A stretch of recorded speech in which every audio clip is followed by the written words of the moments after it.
এই যে এখানে বেগুন, সিম, টমেটো, আলু, কাঁচামরিচ এবং আরও অনেক কিছু নিয়ে বসেছি একসাথে রান্না করার জন্য। যেহেতু আমার ভার্সিটি ক্লাস থাকে এবং আমি আসলে রান্না করার সুযোগ পাই না সেভাবে, তাই একসাথে হচ্ছে সব কিছু রান্না করে ফ্রিজে রেখে রেখে হচ্ছে খাওয়া হয়। তো এই যে লাল শাকও আছে এখানে। তো এই যে আমি এখন কাটবো, বেগুন কেটে নিচ্ছি শুটকি দিয়ে রান্না করার জন্য। তারপর সিম, টমেটো দিয়ে, আলু দিয়ে, মাছ দিয়ে রান্না করা হবে।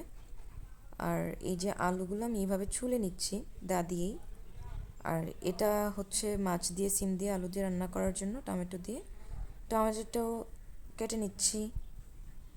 এখন আমি মুরগি ভাজবো। মুরগিটা ভেজে নিচ্ছি কারণ আমরা মূলত হচ্ছে ভেজেই খাই, দেশিটা হলে ওভাবে ভাজা হয় না। আর মাছটাও ভেজে নিচ্ছি এর মধ্যে।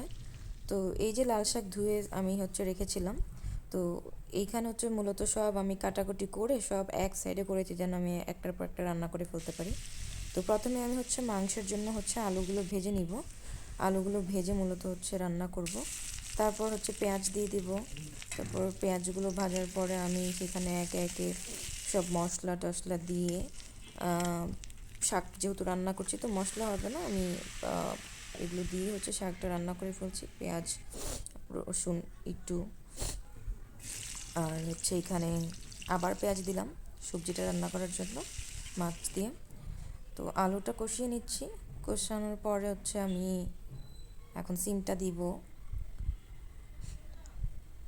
আগে আলুটা কষিয়ে সিমটা কষাই, কারণ হচ্ছে আলুটা যেহেতু বেশি শক্ত থাকে। তো এরপর হচ্ছে আমার কষানো শেষ হওয়ার পরে আমি আবার টমেটোটা দিচ্ছি একে একে, তো যেন কোনোটা বেশি কাঁচা না হয়ে যায়। তো এরপর পানি দিলাম, যেহেতু হচ্ছে সবজি অনেকখানি, তো মাছগুলো দিয়ে দিলাম। একটু পানি দিচ্ছি যেন হচ্ছে এখন ঝোল ঝোল হয় আর কি।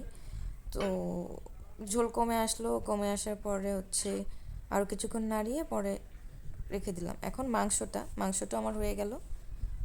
মাংসটা হওয়ার পর আমি এখন শুটকিটা রান্না করব, আলু দিয়ে যেটা রান্না করতে চাইছিলাম বেগুন দিয়ে।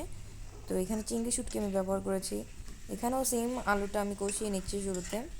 আলুটা কষানো হয়ে গেল, তারপর হচ্ছে আমি বেগুনগুলো দিব। বেগুনগুলো দিয়ে আমি পানি ছাড়া কষাবো আগে। তো কষানো যত ভালো হবে তত বেশি তরকারিটা হচ্ছে টেস্ট হবে, মশলাটা ঢোকে আর কি। তারপর আমি হচ্ছে এখন পানি দিয়ে দিব এটার মধ্যে, যেহেতু কষানো শেষ হয়ে গেল। তো এই তো আমার তরকারি হয়ে গেল। এখন আমি আরেকটা তরকারি রান্না করেছিলাম, সেটা হচ্ছে টক টমেটো দিয়ে, ভাতের মাড় দিয়ে। সো এইটা আমি রাতে রান্না করেছিলাম, এখন একটু আবার সকালে গরম করছি। এই তো আমার হয়ে গেল।